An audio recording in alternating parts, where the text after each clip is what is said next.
start. So good afternoon, everybody. My name is Michael Newman. I'm the Chief Executive of the AJR, the Association of Jewish Refugees. And it's really a great pleasure to welcome you to this event where we're going to be in conversation with Kinder and British foster families on that very unique and specific aspect of the remarkable, unique story of the Kindertransport. So those of you who are already AJR members, you'll know that doing Zoom events was a big thing for us during lockdown. And it's something we're delighted that we're still able to do, as obviously this afternoon is an example. But we're also doing in-person events and looking across the screens here. It's lovely to see lots of familiar faces, but also some new faces. And if you are a member, then you'll know where to look out for details of all our events in the newsletter and the AJR journal. And if you're not yet a member, then you'd be very welcome to join and see a lot more of the activities and services that we offer, one of which is the core overriding objective, which is to offer support to Holocaust refugees and survivors. We're in a very fortunate position where we can offer life-changing assistance through a grant that we receive effectively from the German government. And if you know of anybody who might now need some support, we'd be delighted to hear from you. Just checking, I've just had a message about my audio. Can somebody nod if you can still hear me? Yes, okay, that's good. So that's the critical part of what we do, but we also are increasingly active and engaging with the next generations, second, third, and fourth generations. And we're also a national benefactor to Holocaust educational and commemorative initiatives, programs, and projects. And in a way, today's event fits squarely into the second and third pillars of what we do, because as we mark, or later this year, we will mark the 85th anniversary of the Kindertransport. This is an opportunity to hear from the different generations about this unique act of rescue, but it's also an educational and commemorative effort as well. And there will be other events that we're doing together with others on the call here to mark that milestone anniversary. So as I mentioned, we're delighted to welcome an all-star cast to help us discuss this really a critical but perhaps lesser analysed aspect of the Kindertransport story, the altruism of the foster families. Who were they? What were their motivations? How did it come to be that families throughout this country heard about and took in the child refugees? And while I think it's taken as read this audience will know about the Kindertransport itself, it's heartening to us that the story of the rescue of just under 10,000, mostly Jewish children, has become increasingly known and popularized in recent years. But today's event allows us to get under the skin of that story and its origins and legacies a bit more. So shortly, I'm going to introduce Mike Levy, a historian with whom the AJR has worked, and I'm delighted to say continues to work very closely on a range of topics, including relating to the Jewish refugees, the UK Holocaust map, which I highly recommend to everybody, and I'll put the link in the chat function in a moment. And then we're going to hear in turn from our other three speakers, Laura Segal, Jenny Plunkett, and Chadwick, each with a different perspective. And then we're going to have a group discussion where we will, as I say, attempt to reveal and illuminate the story of the foster families a bit more. And then after that, we will have some time for participation from you. So please do, if you think of a question during the event, pop it into the chat function, and I will endeavour to ask as many questions when we come to that part of the event later on. And I'll be prompting you during the event to just record your questions if you have any. So let me now hand over to Mike Levy to give some short introductory remarks. Mike. Thank you, Michael, for that. As Michael rightly said, I am enjoying doing research for the AGR and others at the moment on including the UK Holocaust map, which is trying to locate as many points of map interest as we can associated with the Holocaust era, the Holocaust period, and Britain.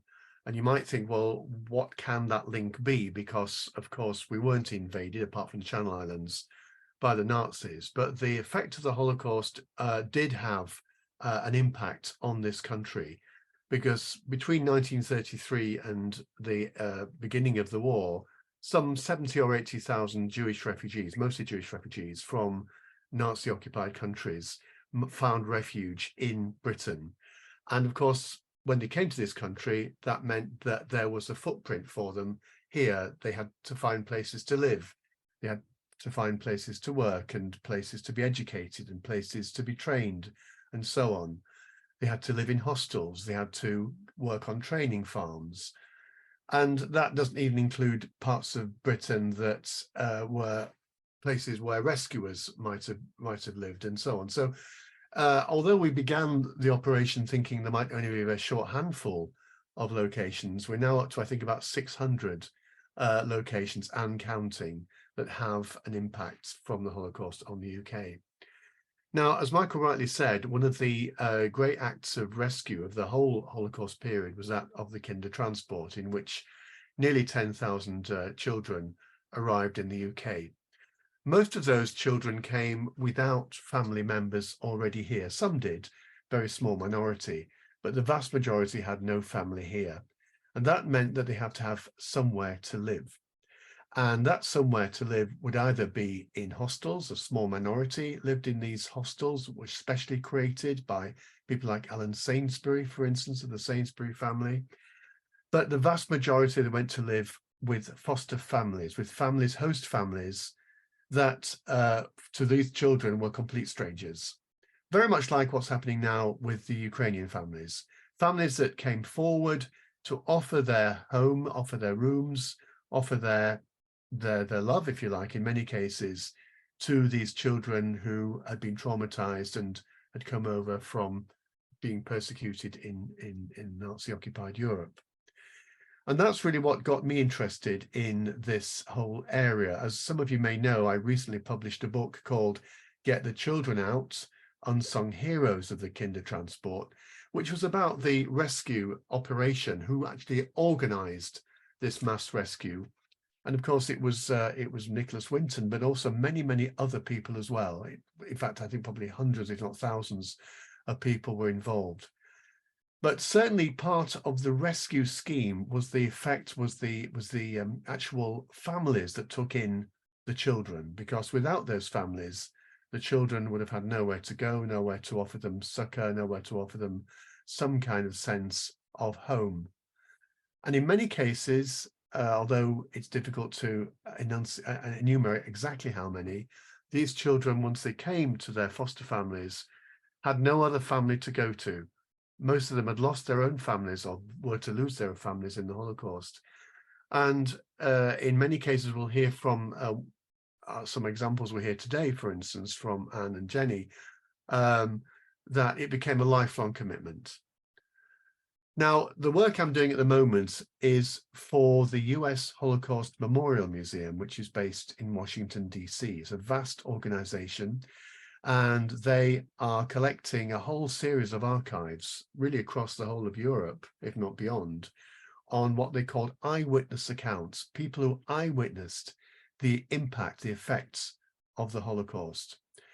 And about a year or two ago, I think it was about 18 months ago, they came to me and said one of the eyewitness programs they wanted to develop was that of finding foster families, British foster families, who'd taken in the Kindertransport children. Now, that was a great and a very exciting commission to get, but where do you go from there? Because, like the Kindertransportees themselves, there is no single database. There is no great passenger list that one can go to. And similarly, there is no great census, if you like, of all the foster families that took in the children. And the only thing I could think of, the only way of really getting to these unknown foster families, was to try and get some publicity in the local and national newspapers. And by a sheer stroke of luck, and knowing someone who knew someone who knew someone isn't always the way, we happen to know someone that knew someone that knew someone that worked for the Sunday Times. And they found this story very interesting. They published a whole page story in the Sunday Times about 18 months ago. And from that, we got something like 250, I think it was, email responses, either from members of foster families or people who knew about foster families, or people that knew about the Kindertransport and wanted to try and help. And so it's only through that kind of way of publicizing this story that these forgotten heroes, in my estimation, these families that open their doors and their hearts, could be found. And it's an ongoing work. We've got something like, I think, 30 now interviews with these foster families, but there are many, many more out there. And hopefully later over the next few weeks, we'll be launching a new publicity campaign regionally and nationally to try and ask people if they know more about this subject, if they can come forward and identify themselves, not as, of course, parents who took in, because it's really too late for that, I think, but as foster siblings, brothers and sisters, even cousins, people who were around at the time when the children arrived in Britain. So that's where I am. We're still very much at an exciting beginning, I think, of this journey. And what I'm really particularly excited about is introducing, or for Michael to introduce, some of the eyewitnesses, some of the people who can tell you a lot more about the story than I can. So thank you very much for listening to my introduction. Thank you, Mike. And I do thoroughly recommend the book. For those of you who weren't here earlier, I did show my own copy. Not only is it my own copy, it's my own signed copy. I could sit here and promise you Mike would personally sign each of the copies if you got one, but it's a very absorbing read, and I thoroughly recommend it to you.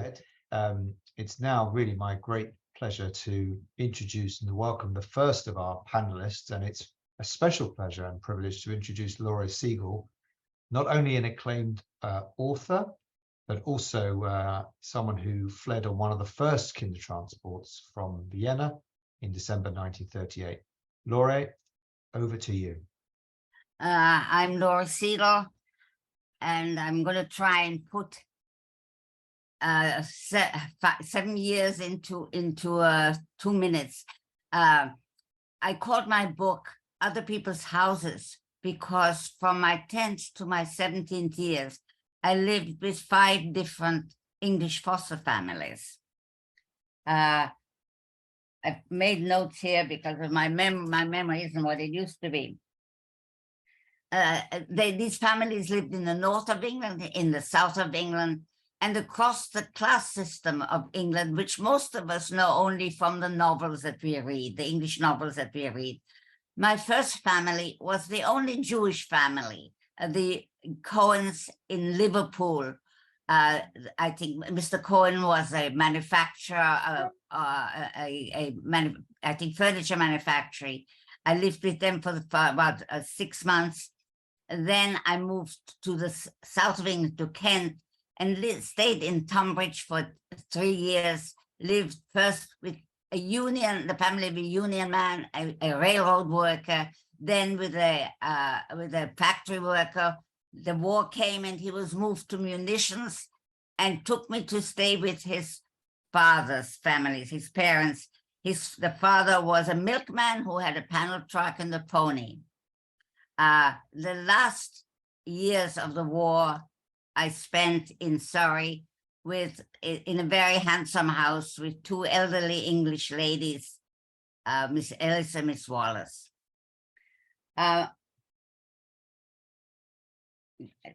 So I don't lose my case. I think everybody knows Hitler annexed Austria in 1938, as it happened 4 days after my 10th birthday party. My parents assumed, and as a matter of fact, incorrectly, that they were never going to get out of Vienna. So my father got me with some difficulty onto the first of the Kindertransport, the children transport from Vienna to England. This is a story which I'm sure you all know. A train took us across Germany, across Holland to The Hague. We crossed the Channel on a boat, and another train took us to Harwich on England's east coast. Very cold winter. There we stayed for some. I stayed there for about 2 weeks while they tried to find us homes, schools, hostels, families to take us in. I was one of some 20 little girls, as I remember, who took yet another train that took us to Liverpool. In Liverpool, we were hosted in a large house and given a beautiful dinner. Now, what I remember mostly, what was memorable to me about this, was that I saw my first open English fireplace, and that I met and ate my first English jelly. Also, the important thing was that there was an elderly lady in a fur coat and her daughter, who chose me out of the children sitting around the table and took me home to live with them.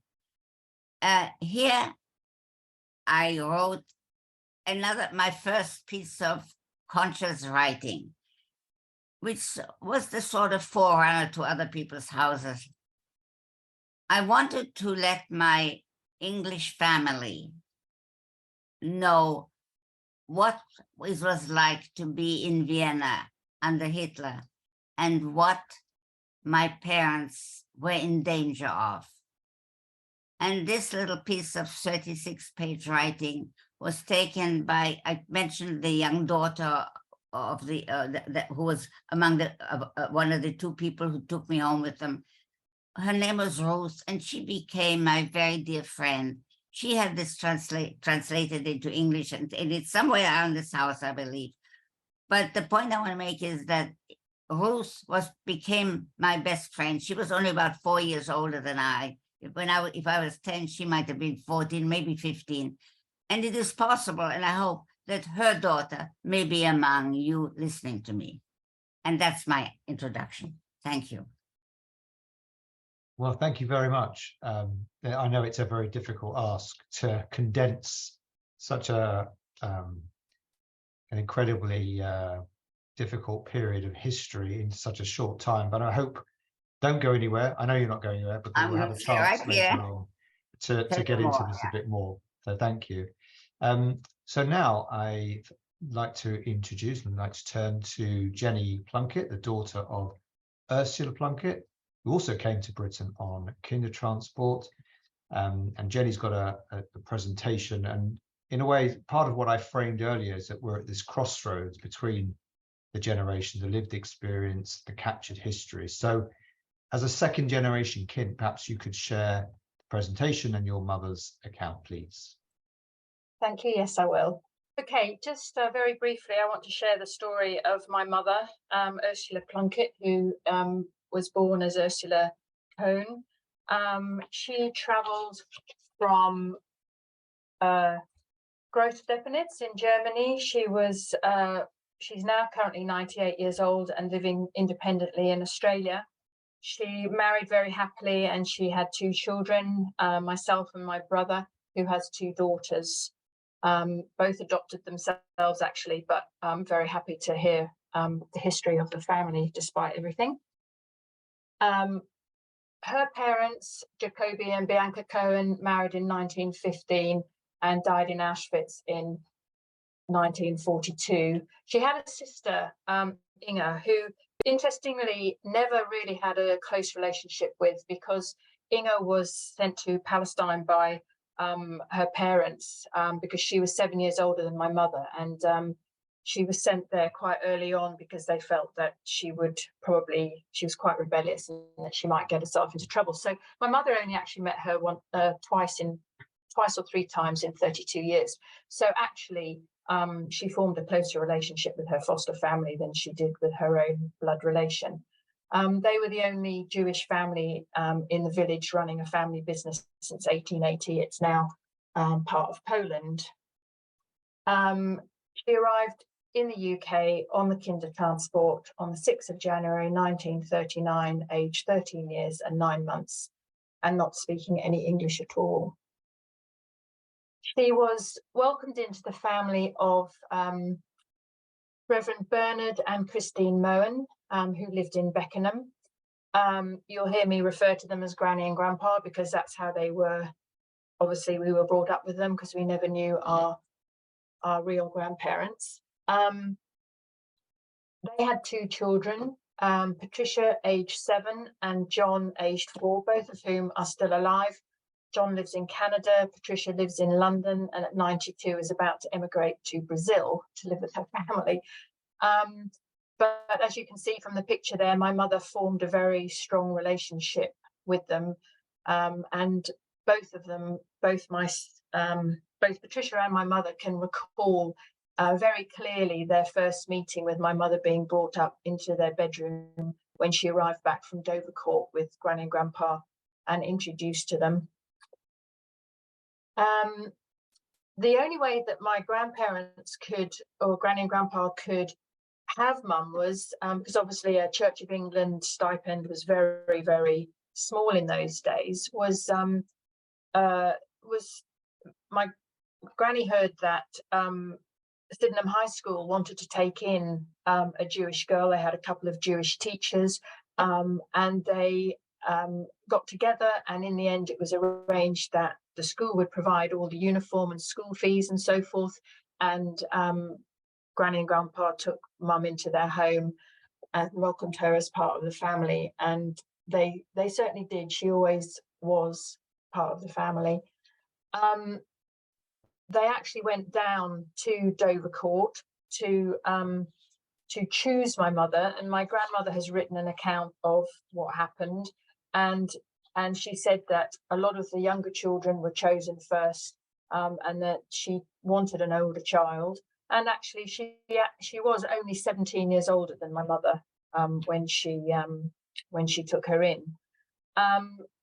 So I just thought it was interesting from that written documentation, just a couple of quotes which will illustrate just what she thought. The last great appeal by the government was by life-size posters of a boy and girl at pre-puberty. They were colourful and very appealing. I was most moved by the words on them, "Get them out while there is still time." And then she also said that I have never regretted the decision to take Ursula into our home. It has resulted in much love on both sides. She really came to be one of the family and a sister to Patricia and John. Then her sister, Patricia Losey, she's still very much in touch with my mother. They email or talk on the phone every few weeks. She basically said the Kindertransport saved my sister, and my family was enriched by welcoming a young refugee fleeing the Nazis. And she's also wrote a few years ago now for The Guardian an article about the refugee situation as it was developing even more in the UK, and has done again with the Ukrainian situation. And she actually wrote a bit, and again, she said, my family was enriched by welcoming a young refugee fleeing the Nazis. And, you know, she wrote a whole article about how much it benefited the family and how they loved having Mum there. And I think my mum always says she wasn't lucky, she was very fortunate. And she was very fortunate because even from Laurie's account that she lived in so many different homes in a short period of time, my mother was fortunate enough to live in one home and to be welcomed by the whole family, aunts, uncles and everything, and still had some contact in later life, sort of rediscovered other members of her family from Germany. And then just to finish off, my mother's comments, I stayed with them, of course, and they became my adoptive parents all through my life. and another one which said I was their big sister eventually, which was lovely. And that will just show you some photographs. That's her sister there with myself on one of her visits to England, myself with my brother, with my mother's sister. And then Mike and Sheila went over to interview Patricia for this project a few months ago. And then a picture of my mother just taken in January at her granddaughter's wedding, age 98, and looking very good on it, really. But all I can say is that it was the most harrowing and incredible. My mother has written all this down, and it's taken her a number of years to actually come to terms with it, the whole situation. And I think that has only been aided by the love and inclusion that she got from her foster family. But as I say, she was very fortunate that she was taken into one home. So that's it, really. So I'll hand you back and stop my screen sharing. Thank you, Jenny. Yeah. Okay. Thank you very much. It's lovely to see the pictures there and to hear the story. So thank you very much for sharing that. And now the third, lastly for now, I'm delighted to introduce the third speaker, Anne Chadwick, foster sister of the late Susie Spitzer, also obviously a former Kindertransport refugee. And Anne, it's curious to note that you share a surname but no familial connection with Trevor, who worked, of course, alongside Sir Nicholas Winton to rescue Kinder from Czechoslovakia. But perhaps you could now share your perspective from almost the other side of this arrangement, the other side of this relationship. Yes, Trevor Chadwick and our family are not related at all, but often people assume that we are. I'll tell you a little bit about Susie Spitzer, who came to us when she was 5 on the Kindertransport. She was an only child, and so too was I.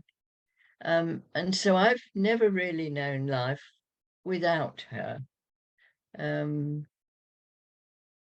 It was for obviously to get her out of danger was the reason that she came to us.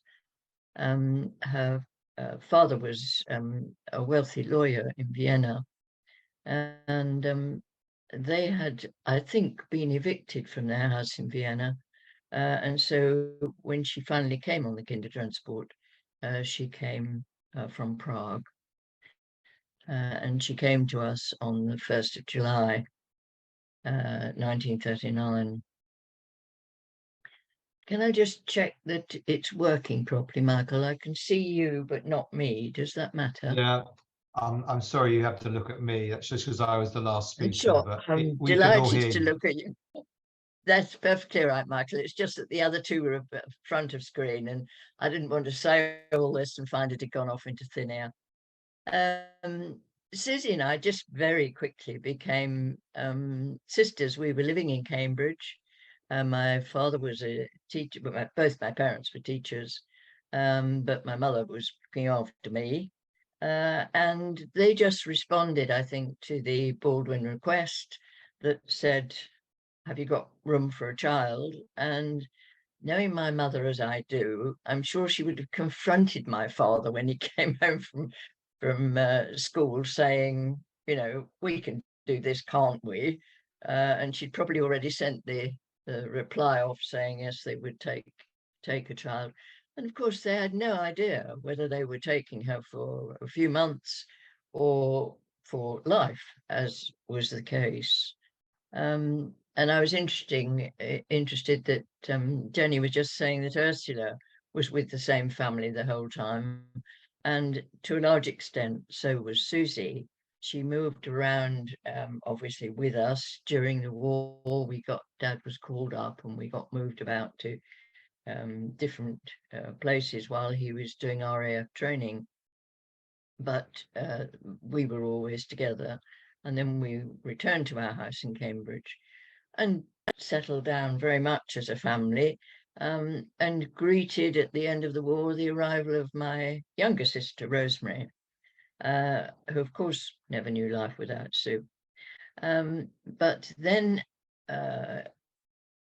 when Susie was 13, for some reason, it was decided that she should go and live with her uncle and aunt who lived in the Argentine.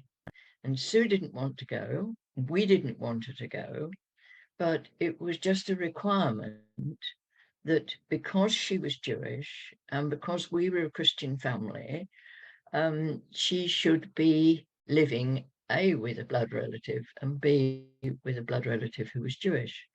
The Jewish Christian thing didn't bother us one little bit, but she was sent unwillingly from our end and from hers to the Argentine, and her uncle, she had her 16th birthday on the boat, so she was a pretty young child really to be coping with doing what she'd done when she left Prague Station. She was a child on her own with a suitcase going to a foreign country, speaking a foreign language, and not knowing the family she was going to. And yet she had to go. And the whole thing lasted 9 months. Her uncle wrote a letter to my father and said, I will not house her beyond the 31st of March. And he had taken her in on her birthday, which was actually just last week, the 9th of May. And that was in 1950. And so my parents had the huge loss, and so did I, and Rosemary, obviously, of just having our family ripped apart, really. Susie was taken in by the chaplain of the local hospital, who was also the vicar of the local English church in the Argentine. And he introduced her to nursing, and it was nursing that she did for the rest of her life. She desperately wanted to come back, and I've got correspondence from her to my mother. Dearest mummy, if only I could come home just for the weekend to see you all and baby Rosemary. And when I read that now, my heart breaks that there she was, having to hold herself together and just longing to come back to us, and we longed to have her back. But my father was a teacher earning £4 a week. And so we hadn't got the money to pay for her to come back. But eventually the Jewish Refugee Committee in Cambridge actually found a sponsor, and she was paid for to come back to us. And she came back in 1954 and wanted to begin proper nurse training, and she went to Hillingdon Hospital and did her training. But it coincided with my father having applied for a job overseas, and he got that job as Director of Technical Education in the Fiji Islands, if you please, as my mother would say. Could not be further away from Britain. But Dad gave both of us the choice. I was 17 and Sue was 20, and said, would you like to come with us, or do you want to pursue your career? Sue wanted to stay and I wanted to go. And so again, we had to part, but not for too long, because Sue finished her training and then became what she called herself was the wandering Jew. And she did lots of nursing in different countries, including Fiji. She came and lived with Mum and Dad and Rosemary for 2.5 years in Fiji. Do you want me to stop at that point and not tell you the rest of the story? Not that I want to cut you off, but I think I'm always conscious of time, and I had said we want to get to some questions. We may have to segue quite quickly towards that part of the event anyway. But Right. thank you for now, Anne. That was very moving to hear, and also the almost ongoing displacement. It wasn't just one set of displacement that they had when somebody came from one country, and then the other, how it manifested in other parts of her life. I think just to kick this section off, a question for you all four, if I can bring back in Mike and Laura and Jenny. I suppose I'm just interested in the extent of the danger that people had come from. Were the children or the families, or do you know from family heritage discussions post-war that the level of danger that the children were in, or that they were coming from, was that something that was talked about? Were you aware of it? Jenny, I don't know if you want to kick us off. My mother talked about a gentleman coming to see them, obviously, and from what I can gather, he obviously came sort of secretly. My grandparents did think that they would get out. They did actually leave Stepenitz and go to Berlin to live with a relative. And we've been fortunate enough to have a lot of the some personal effects, like some family silver and so forth, because it was sent in preparation to Sweden, where it was paid for by a distant relative until the war ended. And of course, they never did get out. But and my mother also, Patricia, her sister here, said that she would lie in bed at night and tell her about Kristallnacht and things like that. So I think, yes, I think there was a level of danger all the time. And I think with my mother also remembers her mother fainting and having a nervous sort of breakdown when Nazi soldiers sort of were in the village and that sort of thing. Yeah, I mean, I don't know, was that Laura? Were you trying to come in? I was just going to say, of my 15 grandmother's 15 siblings, 3 came out. The rest, with their spouses, died in the camps.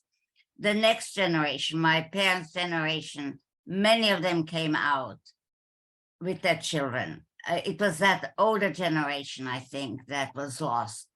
But I do want to say I had a friend, Ilse, who was in dancing school with me. There's a picture of the two of us with our right foot in the air, and she and her parents and we and my parents used to go up to the mountain, walk up, do a trip up the mountains on Sundays. She died in the camp. She was 2 years older than I. She and her cousin died. Were taken to the camps. They had children's illnesses. Ilse lost her hearing and was gassed. So it was a unbelievably weird, inhumane world in which we lived. Yeah, Almost unimaginable to imagine that. Sure. Mike, did you want to come in on that? Yeah, just talking to some of the foster families. Obviously, it's a shame that we couldn't talk to the parents, but that it was certainly from their accounts, their parents were certainly, or perhaps one of the parents would be aware, very aware of the dangers that the children were in or had been in. The events of Kristallnacht and subsequent terrors really were very well known in this country. They were very well publicized in local media, newspapers and newsreels and so on. And some of the parents, some of the particularly fathers had to be in those days, were quite active politically or socially or through their church or synagogue or whatever. And so these were I think the dangers that the children were in. No one was any doubt that the children were in mortal danger and their families were too. I think no one had any doubts about that.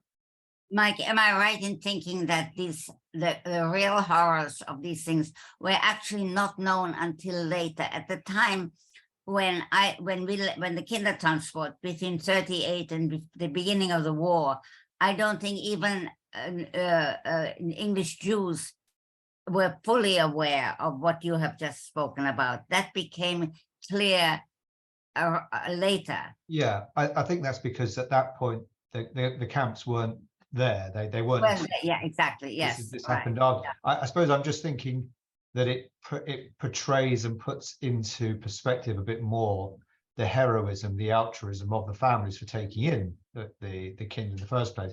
But it also is this point when we think about the Kindertransport, there's a very sort of neatly packaged story sometimes, this redemptive story of child refugees coming over and then almost smiling, holding their labels. These are the pictures we see. And we know the reality was very different, and that's what the families were faced with.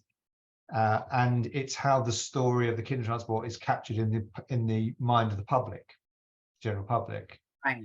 And it overlooks the role of the foster families, I suppose, because they were the ones dealing with, like Anne was saying, the traumatized children. Mm-hmm. You know, the difficulty that they had and the impact it had with them on them later on. I just want to at this point remind the listeners, the watchers, that if you wanted to ask a question, if you need to put it into the chat function, please. Reason why I'm talking so quickly is because we're running up against time already, but we will open up the floor in a few minutes' time. But something else I just wanted to pick up on, I think it was Anne mentioned about Susie's father being quite wealthy, and I suppose there's an element of this story of the connections and how it was possible for the foster families to put themselves forward, because they had to pay, of course, there was a guarantee, £50, but also the network that the families in Europe had, in this case Prague, obviously throughout Germany and Austria.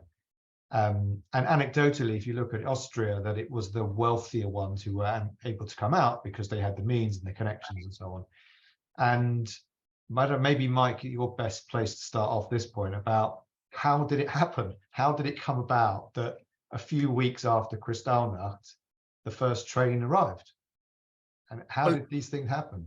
It was certainly an extraordinarily fast rescue effort, wasn't it? As you say, within about 3 weeks of Kristallnacht, the first trains arrived at Hook of Holland and then shipped to Harwich. How it happened, well, it's a complex story, of course, which I try and cover in my book without wanting to plug it. There was one of the features that's often forgotten, I think, is that Kristallnacht didn't come completely out of the blue. There'd already been mass persecution on the streets of Vienna from the Anschluss in March 38, and that parents already were beginning to try and find escape routes, particularly for their children. I think hundreds had already signed up or put their names on lists for some future transport that might possibly take place at a point that they didn't yet know. And so it wasn't the idea of getting the children out was something that had been bubbling up for months, really, before Kristallnacht. But you're right. I mean, the organization itself was incredibly rapid. And in fact, the first cohort of children that arrived were what were called unguaranteed children. These were ones that didn't have a lot of wealth behind them, didn't have sponsors in the UK, probably didn't have a lot of family connections. And so for the first few weeks of that very first cohort of children that arrived, some of them were from poorer families in Berlin, in Vienna, and so on. But very quickly, that money to support them here ran out. And it was only really from the spring of 39 onwards that the much wealthier families were the ones that could take their children put them on the trains and so on. So the class differences were depending on where you were between 38 and 39 to a large extent. But Anne, I think you had a lovely story about the chest of clothes. Is that right? Am I remembering that correctly? That came from Susie's parents. Yes, that was after the war, when it was found by the Refugee Committee in Cambridge that they were trying to help us to get Susie back from the Argentine. And we learned that Susie's father had fled to Paris just as Susie was leaving on the Kindertransport, and he had left a trunk of clothing. And apparently he was a very dapper man, because they were trying to get friends in Paris to sell his clothing, and nobody wanted it, because A, he was quite a portly gentleman, but also they weren't finding homes for posh dinner jackets and things like that post-war. I have to say a big thank you to Mrs. Hutton and Mrs. Greta Burkill. They worked so hard. They were committee members, just to tell the rest of the. They were. Thank you, Mike. They were yes, refugee committee members, and they appear in your book as real stalwarts. And they used their friends and all sorts of ways to try to just to help in a personal way. Long after the committee. This was back in '54, I think. That they were, long after the war, when their work was ostensibly finished. Yes, it's things like that that I find wonderful. And when Mike eventually asked me to write a book on Susie, I called it Susie, the Little Girl Who Changed Our Lives. And she really did change our lives, because here I am at 86, still talking about her, going into schools and teaching about it, and seeing how that organization, as Mike calls it, fitted together when it wasn't actually put together. The Kindertransport happened, and the refugee committees happened, and families pulled together, and it just happened. And certainly she has changed my life. Thank you. Thank you, Anne. Wave the Anne. book about if you want me to. That's the one I wrote. It's called Susie, the Little Girl Who Changed Our Lives. Thank you. Thank you very much, Anne. Okay, I'm going to open the floor to questions, but just before, the last question I had was about recognition. And so I've been part of what is being the objective of the project is to give recognition to those foster families. But if we think about the rescuers, and obviously everyone thinks about Nicholas Winton, Trevor Chadwick, who we mentioned earlier, there are some foster families who are known and well known, perhaps because their children or grandchildren had some kind of personality or national status. I'm thinking of Thatchers, the Attenboroughs, and so on. But I mean, are they listed? Is there a list of them somewhere? I mean, how far? Mike's shaking his head here. Are we anywhere with this in terms of recognizing their altruism? I'm afraid not. No, I mean this is a job to be done. There is no list of these foster families anywhere extant. I'm afraid they're scattered in archives and in family memories, locked away in trunks and in the memories of the foster siblings and cousins and grandchildren and so on. So this is definitely something that ought to be done, and hopefully our little bit of research at the Holocaust Museum will help at least to start the process. And does some of that, the explanation for that, speak to the same reason that Nicholas Winton went for many years without talking to it? There was a sort of post-war. It wasn't a thing that people talked about. They certainly weren't going to go around shouting, "I rescued a child from Vienna." Is that what we're talking about, really? I think so. It's hard to know, isn't it? Why it was a kind of. It was. I was very lucky to be able to interview Anne's late father, Aubrey.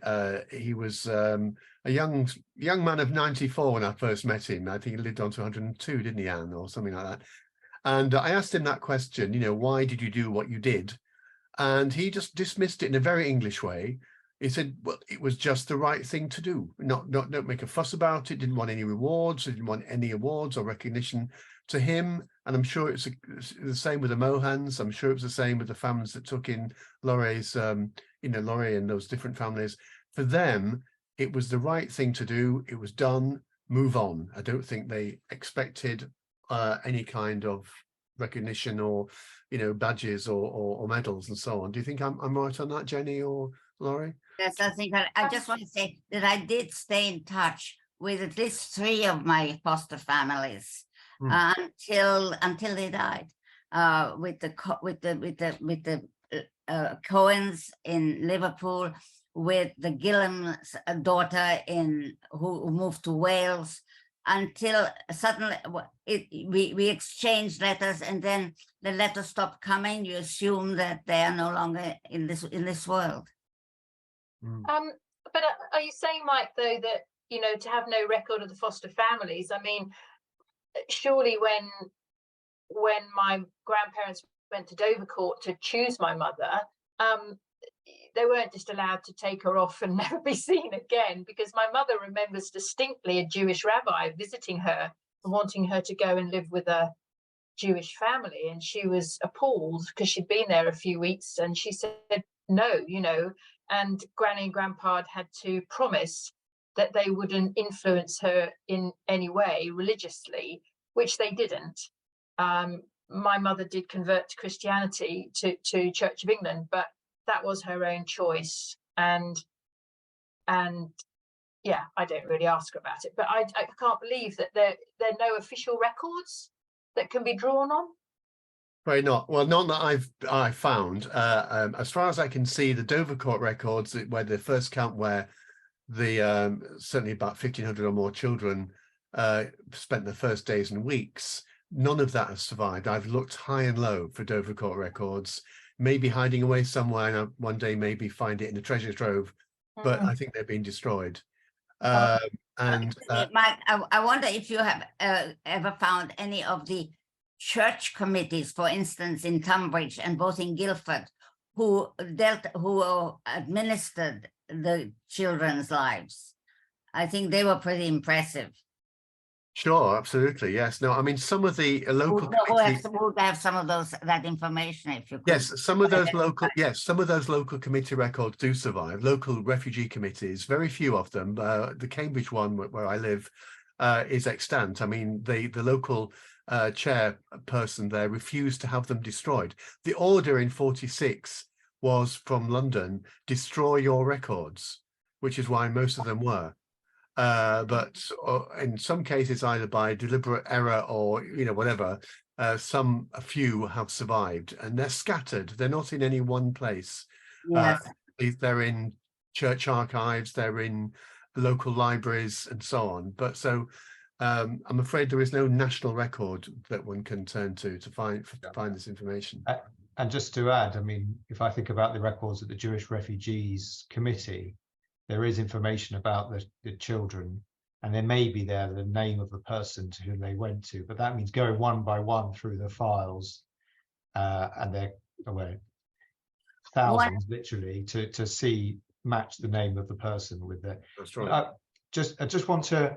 I'm sorry to cut everyone short here. I have got a question that's come through about the difference between foster families and hostels, and is there? I don't know, I'm conscious of directing, first of all, these are questions for Mike, but is there, or the others, how did it come that child went to that place rather than that place? I know that some families were doing that sort of ordering, they wanted a specific type of child, whether that's male or female or whatever, but is there any information about how they came to be at which families? Not specifically, no. Again, it was potluck in terms of what the families wanted, who happened to be available. The local refugee committees were in charge of finding those foster families, and so there often were local networks. Mrs. Smith that had a spare room, Mrs. Roberts had said that she might take a child. It was very much an ad hoc set of arrangements. In terms of hostels, it was again, it could be that in most cases there simply weren't enough foster families coming forward to offer homes for the children. Therefore, the only alternative was to the local committee to rent a building. And this particularly was the case with older boys. Guess what? They were the kind of least favourites to be wanted by foster families. Older teenage boys were very hard to place, particularly hard to place. So the hostels were a kind of backstop, I should say, where foster families couldn't be found. I remember sitting in Dovercourt camp, and the two English ladies came along. They had paper in front of them and pencils, and they went around and interviewed children, looking for children who had minimal English, which most of us had, because in Vienna you began to learn English in school. And one of these ladies asked me if I would like to go to an Orthodox home, and I said yes, please.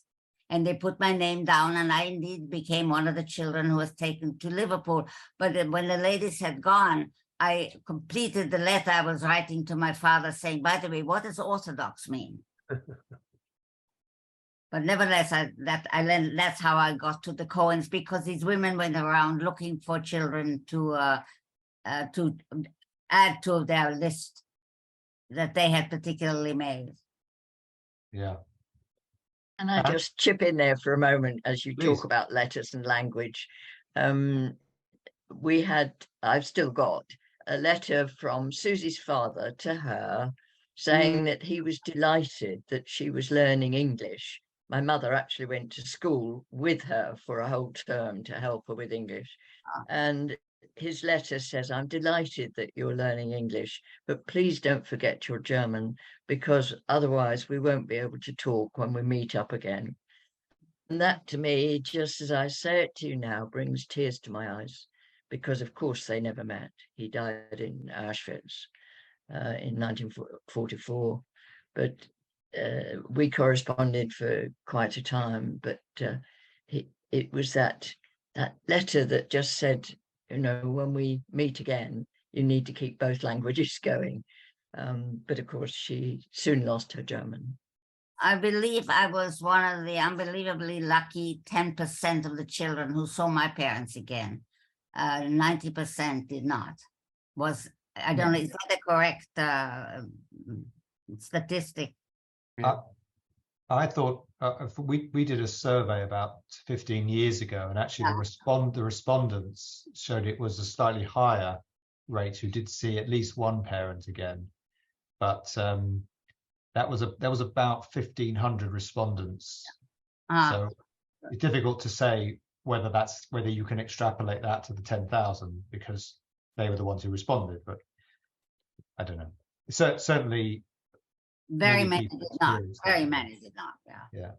And all of us started writing letters. All of us went around and said to everybody we met, "Can you bring our parents out?" That was one of the things we thought we needed to do, and I think many of us did that. Yeah. Mike, just for context, how many families do you know about? I mean, I know this is part of the project, but how many? 10,000 kinder. So how many foster families? Well, so far we've interviewed 30 foster families, or siblings, I should say, foster siblings. So yeah, a long way to go, but 30. Because remember, foster siblings, brothers and sisters, Anne is going to be one of the youngest foster siblings. She was only 2, I think. Is that right? When Sue arrived. So, they're 86 and above. But yeah, there are still plenty of people out there to find. And who knows, there might be the odd centenarian who was a very young parent. Unlikely, but I still, like the Dovercourt records, every day I live in hope that we'll find that. So about 30 so far, but counting. Okay. Caroline, I can see you waving. I assume it's not just at me, but Susan, if you can unmute Caroline, or Caroline, if you can unmute. No. Caroline, I'm just asking you to unmute. No, disappeared. There you are. If you unmute Caroline. Maybe I can. No. You got a question?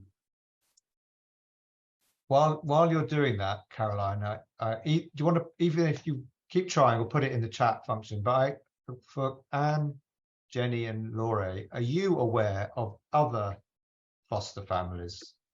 Have you been aware of other? You mean others that were not foster families that we were with? I'm aware of. I'm sorry, I don't understand. Well, fellow kinder, for example, who then stayed with a family. Are you aware of other families? Not now. I was when I was a child, but not. They have not survived in my memory. I was just thinking of a direct way to find others. Is there must have been kinder, like in the hostels they were together. Yeah, Anne, did you want to? I can connect you with what information I have of two of mine. The others, I think, I lost. Right. That'll be useful. Yes, I will. Thank you. Very gladly. Anne, did you want to add something? No. So, Michael, there's someone called Holly who has a hand up. Holly, if I unmute you, I don't know if you want to ask a question. I think she's froze. Ah, there we go. Do you want to unmute, Holly? Ah, can you hear me? Caroline, hi. You're Hi. I have a lot of information. My name's Caroline Sachs. My family from Germany are Gottschalk, and my mother and my uncle came on the Kindertransport. I have masses of correspondence about all of the whole way they were adopted or went to various places. My mother came on the train to Liverpool Street and was supposed to be met by somebody from the Warburg, and they didn't show up. And her mother then, my grandmother then managed to get across to the UK on they were a mixed Jewish marriage. My grandfather was Jewish and my grandmother was not. And she was able to come as a domestic by the Red Cross and was reunited with my mother, and they went to Cambridge. My uncle, who was 2 years younger, came on the Kindertransport. So my mother came on 1939 March. My uncle came a couple of months later, and he was officially adopted. And I've got all those adoption papers from the Red Cross. So I'm very happy to share them with the ARJ if anybody wants to be in touch. I also know the family intimately who adopted him in Yorkshire. They're called the Stubbs family. And I have a lot of information if you would like. Well, I think mission achieved for this particular call. I mean, that's exactly, I suppose, what you're looking for. Just relates to another comment I've had here, Mike. Somebody has asked how to get in touch with you. Yeah. And also to have the name of your book. Are you okay if I put your email in the chat? Yeah, sure, absolutely. Yeah. And the Lemon Soul link to the book? Yes, please. Yeah, that'd be great. Okay. And was that Caroline Sachs? I didn't quite catch your second name. Yes, it's S for sugar, AX. It's my ex-married name actually, but that's what I go by. Okay. Yes, we definitely have to talk. Yeah, I can just give it to you. It's carolinesachs@mac.com. Okay, Caroline Sachs, all one word. Yes. Thank you. Okay. Let me try Holly again. Holly, if you can, I think Susan sent you a request to unmute. I think Holly keeps freezing because I keep having. Yeah, I think she's freezing. She's got a problem with her sound. That seems to be the issue at the moment. That is not. As soon as she unmutes and comes back on. Let me have a quick look here for hands and things. Holly's just unmuted. Holly, can you hear us? Can we hear you? A very bad connection on her sound. That seems to be the issue. Holly, Maybe if you can, do you want to put it into the chat question? Chat function. We'll keep going here. Jenny, a question for you. Are the Losies related to director Joseph Losi? Yes. Yeah, Patricia married Joe. Okay. So yeah, he wrote The Go-Between, and Phil directed The Go-Between and another number of other films. But yes. Okay. So the lady who asked this question, my Kindertransport mother became a costume designer, and friends' mums were with the Schlesinger family. Don't know. Doesn't ring a bell. Okay, but that, Melissa, that answers your question. Okay. Well, let me turn this back to Anne, Laurie, and Jenny, and then Mike, if there are other things that I haven't got round to asking, or other points that you want to add that you came prepared to say, and I haven't yet asked you the question. Well, I just want to say I did spend 6 years writing a book in which I was describing what it was like to be a child in a foster home. And it's hard to do that in 5 minutes or in 10 minutes. So do look at my book, Other People's Houses, which describes these 5 families with the experience of living with these 5 families. It is in the form of a novel, that is to say, I've changed the names, but the stories and the events and the experiences, is, as far as I can make it, what I remember it to have been. I mean, it's kind of say it's a remarkable book in lots of ways. It's beautifully written, and it was also came out very early in the kind of whole Kindertransport history. Came out as a series between 62 and 64 in the New Yorker. It's when no one was writing about the Kindertransport at all, so you were very much a pioneer. Yes, it was a new thought. Yes, I think even the word Kindertransport, I think, was fairly new at that time. Mm. Yes, I'll heartily recommend it too.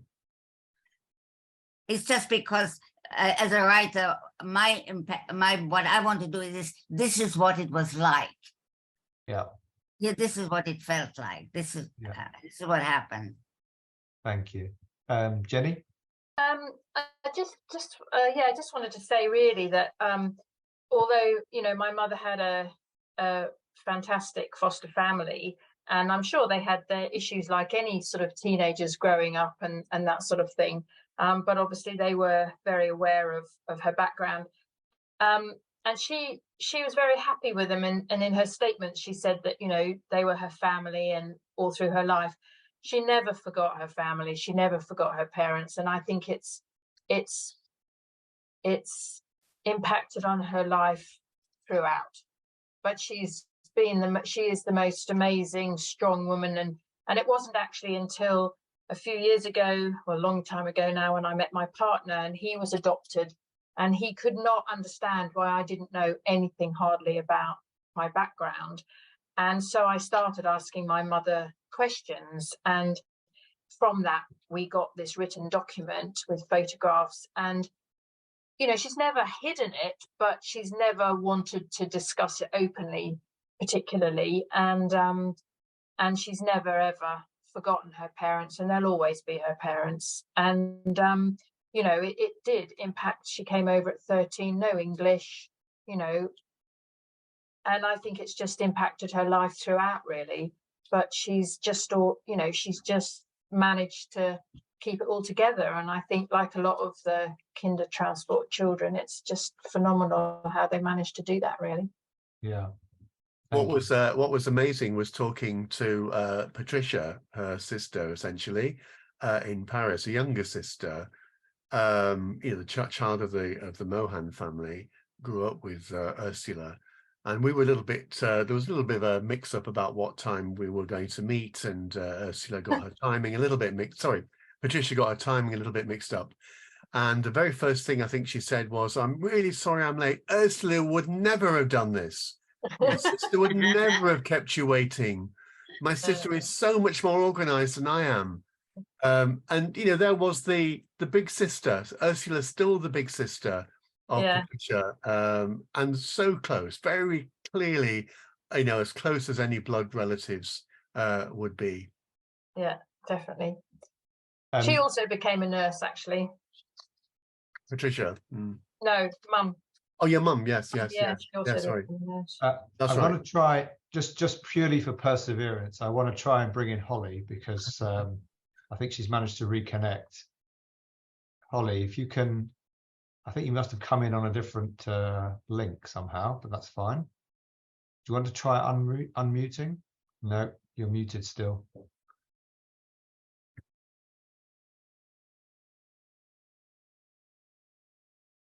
There. Okay, can you hear me? Can you see me? Yes.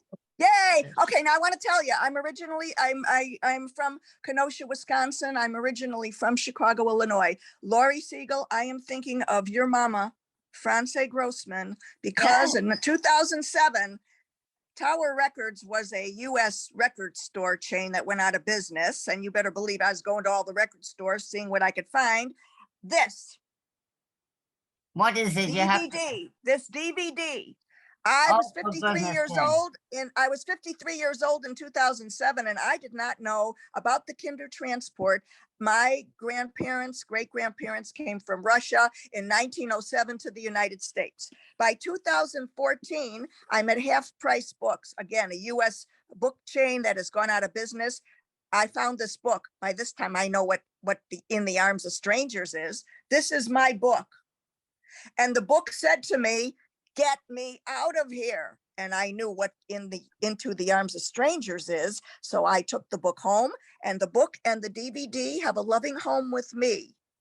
And I think of you, Laurie, all the time. I think of your mama, because you're all interviewed in the DVD. Thank you so much. Thank you, Holly. I'm so glad we were able to capture that lovely message, that lovely. Well, I wanted to try. I wasn't going to give up. And You got it's a to me. shame that they can't get all of the records from the other families that were, that were taking in the children. It's a Doing shame our that they can't do that. I would frame it as not yet. I don't think it's a can't, it's a not yet. We'll work on it. We'll help We're you. working on The it. work We're in all working on progress. it. Exactly. People didn't know. They didn't save the records, or they don't want to tell. They don't want to tell the neighbors they're taking it. Even in the U.S., they're taking in a Chinese child. You don't want to let the neighbors know. What will the neighbors think? That's the whole thing. What will the neighbors think? So then also they didn't make a big deal of it. Like the World War II, when our World War II dads came back from the war, they didn't make a big deal. They were in the war. They didn't think they were heroes. They did what they had to do. And that's what the adoptive families did. They did what they had to do. But Laurie, you brought out a good point. I thought all the adoptive family, I thought all the kinder all went to one family. I didn't know that they switched different families. I didn't know that. No, it was one after another. When something went wrong, you went to the next one, and then no, it was a matter. You know how life happens. Yes. And when something happens, you have to find it. I remember once when one family couldn't have me anymore, I got on board a bicycle and went to the committee, and the committee said, try the Gillums. So I was about 11 years old and found myself my own next foster family. And I remember in the DVD, Robert Sugar, he had a burden as 10 years old. His family, they're begging him, please get us out of here. And he's got to knock on doors to go find people to take him and hopefully his family. Yes. Holly, you all went through a lot. I'm going to stop you there. Holly, Yep. I'm sorry to do that, but thank you so much. You've injected an energy Thank you. just at the end of this event, but we love you for doing it. Thank you very much Love for you your too. contribution. And thank you all for listening. I'm just conscious very much of the time here. And I really want to say thank you very much to everybody who participated, particularly to Laurie, to Anne and Jenny, and all those who then contributed to the chat. I'm sorry I didn't get round. The others messaged me later on. I just want to acknowledge Gail, Nancy and Melissa and Milena, Judith, Nick. Thank you for your comments. I think those points were captured during the conversation as well. And for all of those who asked a question and put your books in front of the screen so people could see it there. There are some links still in the chat function. If you want to quickly click them, then you've got them onto your browser. And particularly, I want to thank two other people who have been part today, to my colleague Susan Howard for managing the meeting, and also Janine for setting up the event. And it's been great to work with you again. And to thank Mike, Jenny, Laurie and Anne for your words of wisdom and hope to see you all again soon. All the best. Thank you very much for attending.